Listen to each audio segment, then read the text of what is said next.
পোশাক রপ্তানিতে বিশ্বে বাংলাদেশের অবস্থান দ্বিতীয়। কিন্তু এদেশের পোশাক শ্রমিকদের জীবন এখন জলবায়ু পরিবর্তনে বিপর্যস্ত। ঘরছাড়া হওয়া থেকে শুরু করে কারখানার বিপজ্জনক পরিবেশ, একটি ন্যায্য রূপান্তরের দাবি আজ অতীব জরুরি।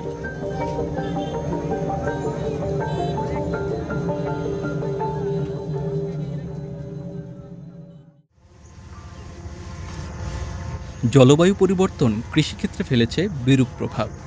হঠাৎ বৃষ্টি, খরা বা বন্যায় অনেক সময় কৃষকের ফসল নষ্ট হয়ে যায়। প্রতি জায়গা রয়েছে, আবাদ করা যায় না। বৃষ্টির প্রয়োজন তখন বৃষ্টি থাকে না, আর যখন বৃষ্টির প্রয়োজন না তখন বৃষ্টি অহরহ থাকে, তখন আমাদের ফসল নষ্ট হয়ে যায়। এই অনিশ্চয়তা থেকে মুক্তি পেতে কৃষক পরিবারের বহু সদস্য কাজের খোঁজে শহরের কারখানাগুলোর দিকে ঝুঁকছেন। অভাব অনটন করে আমরা ঢাকা শহর গেছি, যাওয়ার পরে এই যে গার্মেন্টসে চাকরি নিলাম, লড়াই করে বাঁচতেছি। জলবায়ু পরিবর্তনের কারণে বাস্তুহারা হয়েছেন অনেকেই। নদী ভাঙনের শিকার হয়ে ইয়াসিন আরাফাতের মতো অনেকেই পোশাক কারখানায় কাজ নিতে বাধ্য হয়েছেন। মেঘনা নদীর পাশে আমাদের বাড়ি ছিল, নিজে চলার মতন সবকিছু ছিল। নদী ভাঙা শুরু করতে আমাদের বাড়িটা ভেঙে গেছে, আর তো কোনো করার কিছু নেই। তো পরে চট্টগ্রাম আসলাম, পরে একজনের সাথে কথা হলো, কথা পরে আমার কারখানায় জয়েন। টাকার ইনকাম কম, আমরা 3 জন এক রুমে থাকি। বৃষ্টি আসলে পানি জমে, বাথরুম বাহিরে, 12 ঘন্টা ডিউটি, রান্না করি, সিরিয়ালের চুলা রান্না করে আবার বাসা যাই, ঘুমে আবার 7টা বাজে উঠি। এখানেও খাওয়া থাকা, আবার বাড়িতে পাইবেন ছোট, আবার লেখাপড়ার খরচ, মানে খুবই কষ্টে যাচ্ছে।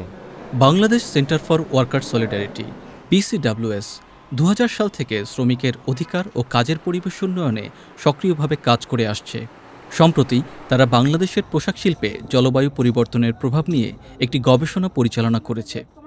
গবেষণায় 5টি এলাকার 100টি কারখানার 1000 শ্রমিকের উপর জরিপ চালানো হয়েছে এবং সরকারের প্রতিনিধি, মালিকপক্ষ, ব্র্যান্ড, CSO, ট্রেড ইউনিয়ন নেতা ও শ্রমিক সহ 100-এরও বেশি স্টেক হোল্ডারের মতামত গ্রহণ করা হয়েছে। ইনফরমেশনগুলো ডাউন স্ট্রিমিং করে শ্রমিকদের যাতে আওয়াজ শক্ত হয়, তারা যাতে তাদের মালিক এবং বায়ারদের সঙ্গে কথা বলতে পারে, সেটা হেল্প করতেছি। একই সঙ্গে আমরা ইন্টারন্যাশনাল প্ল্যাটফর্মে কাজ করতেছি, তারা যাতে জানে যে কোন সার্কামস্টান্সেসে আমাদের ওয়ার্কার কাজ করতেছে এবং তাদের কী ধরনের সহযোগিতা দরকার।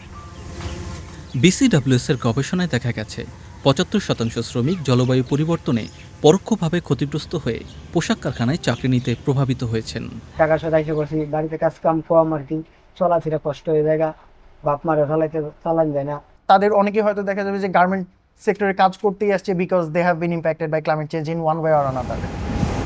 98% শ্রমিক কর্মস্থলে অত্যাধিক গরম অনুভব করেছেন। 85% শ্রমিক এর ফলে ক্ষতিগ্রস্ত হচ্ছেন ও 78% শ্রমিক জানিয়েছেন রোগবালাই বেড়ে যাওয়ার কথা। ফ্যান উপরে চলে কিন্তু বাতাস গায়ে লাগে না, গায়ে শরীর দিয়ে পানি পড়ে। ফিনিশিং আয়রন করি, সেক্ষেত্রে সহ্য করাটা একটু অসম্ভব হয় আমাদের বেলায়। স্বাস্থ্যগত প্রভাবের ক্ষেত্রে 88% মাথা ব্যথা, 75% ক্লান্তি, 50% মাথা ঘোরা ও 22% শ্বাসকষ্টের কথা উল্লেখ করেছেন। ছুটি যদি পারছে না, যদি বেশি অসুস্থ হয় আধা ঘন্টা ছুটি দেয়, কি 1 ঘন্টা ছুটি দেয়, কি হাফ বেলা ছুটি দেয়। অফিসে ডাক্তারও নাই, যখন বাইরেরা আসে তখন ডাক্তার বলে 7টা লাগে, এই ডাক্তার আছে দেখা করে দেখাইবার লাগে খালি। 46% শ্রমিক পর্যাপ্ত বিশ্রামের সুযোগ পান না, আর 20% শ্রমিক সরাসরি শ্রম অধিকার লঙ্ঘনের শিকার হন। শ্রম আদালতের জটিলতার কারণে প্রায় 76% শ্রমিক আইনি সহায়তা নিতে অনীহা প্রকাশ করেন। ঘুম হয় না, ক্লান্ত শরীরে কাজ করলে পরে কাজ কম হইলে চিল্লাচিল্লি করে। বিশ্বমানের কাজ আমরা করি, কিন্তু বিশ্বমানের মজুরি পাচ্ছি না আমরা। একটা হেল্পারের বেতন 7,000 টাকা। 7,000 টাকা দিয়ে কি সংসার চলে? কারখানার বাইরেও কঠিন শ্রমিকের জীবন। অধিকাংশ শ্রমিকের আবাস কিঞ্জি এলাকায়। এখানে গরমে দম বন্ধ হয়ে আসে, আবার হঠাৎ বৃষ্টিতে ভেসে যায় সবকিছু। বিদ্যুৎ থাকে না প্রায়, পানির সংকট তো প্রতিদিনের ব্যাপার। সকাল 5:30 বাজে উঠতে হয়, তারপরে চুলার সিরিয়াল পাওয়া যায় না, 2টা চুলা, 7টা বাজে চুলা পাই, ভাত বসায় আছে, কোনো সময় যাইতে গা হয়। কারণ চলে যায়, ঘুমাইতে যায় পারতেছি না, অসুস্থ হয়ে যায়, ডিউটি করা যায় না। যদি বৃষ্টি আসে, পানি, ওই ময়লা পানি, টয়লেটের পানি আমাদের এই বাড়িতে ঢুকে। 58% শ্রমিক জলবায়ুর ক্ষতিকর প্রভাব মোকাবেলার জন্য নিয়োগকর্তা থেকে কোনো সহায়তা পাননি। জলবায়ুর কারণে যেই ক্ষতিপূরণটা দেওয়া দরকার এটা আমরা পাই না। আমরা নিজের টাকা দিয়েছিলাম কিনা খাইতে হবে, কিন্তু আমার শরীর ঠিক থাকতে হইব, কাজ করতে হইবে, কিন্তু এটা তো কোম্পানি বলে না, কোম্পানি দেয়। নারী শ্রমিকদের উপর চাপটা দ্বিগুণ, ঘরের কাজ সামলানো, সন্তান প্রতিপালন, সেই সাথে কাজের কঠিন পরিবেশ। গবেষণায় উঠে এসেছে 18% নারী মজুরি বৈষম্যের শিকার হন, আর কর্মক্ষেত্রে লিঙ্গভিত্তিক হয়রানির শিকার হন 80% নারী শ্রমিক। একটা মেয়ের কাছে সেটা ছেলেদার থাকে, SMS করে, ফোন করে, প্রতিবাদ করতে গেলে তো আমরা চাকরি নেই।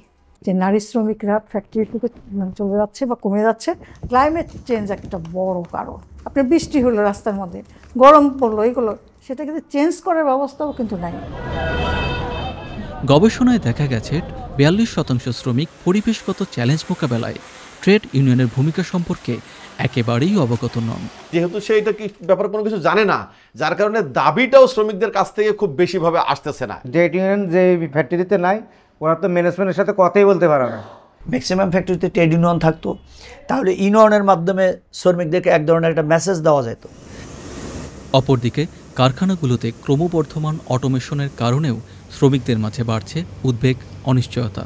নতুন নতুন অটো মেশিন আয়, কোনো হেল্পার লাগে না, এমন কোন মেশিনে সুতা কাটা দিত, এটা তো বয়, এটা তো আমগো সমস্যা।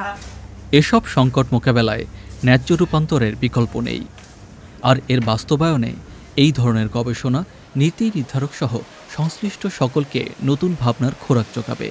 যে এই রিসার্চটা ওই জায়গাটাকে তৈরি করবে যে আসলে এটা একটা আলোচনার জায়গা, এটা ইন্টারলিঙ্কড বিষয়, এবং এই আলোচনাগুলো যদি আমরা একসঙ্গে না করি তাহলে খাপ ছাড়া হবে। কোন পর্যায়ে কোন এলাকায় কিভাবে শ্রমিকরা ক্ষতিগ্রস্ত হচ্ছে, এই বিষয়গুলো মাথায় নিয়ে সরকারের এই ব্যাপারে একটা পরিকল্পনা থাকতে হবে, যে মানবাধিকার তাদের যাতে লঙ্ঘন না হয়।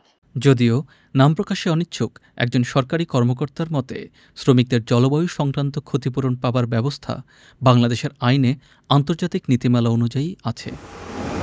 যে শ্রমিকরা এখন কাজ করছে তাদেরকে রিস্কিলিং এবং আপস্কিলিং করা, এই দায়িত্বটা কিন্তু গভর্নমেন্টের এবং বায়ার ব্র্যান্ড এবং মালিকদেরকে নিতে হবে। অবশ্য হাতে গোনা কিছু কারখানা শ্রমিকদের দক্ষতা উন্নয়নে পদক্ষেপ নিচ্ছে এবং ট্রেড ইউনিয়নের মাধ্যমে শ্রমিক মালিক আলোচনার ক্ষেত্র তৈরি করছে।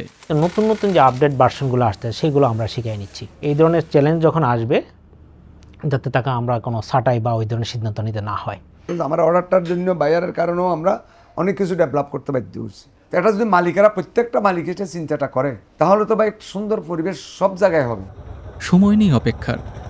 শ্রমিকদের নিরাপদ কর্মসংস্থান, বাসযোগ্য ঘর, স্বাস্থ্যসেবা, সর্বোপরি সামাজিক ও অর্থনৈতিক মর্যাদা অর্জনে উদ্যোগ নিতে হবে এখনই। এই পুরো বিষয়টাকে একসঙ্গে করে কোনো কম্প্রিহেন্সিভ পলিসি তৈরি করতে হবে। ক্লাইমেট, জাস্ট ট্রানজিশন ইত্যাদির সঙ্গে যদি আমরা একসঙ্গে লড়তে পারি, তাহলে আমরা একটা ভালো জায়গায় গিয়ে পৌঁছাবো।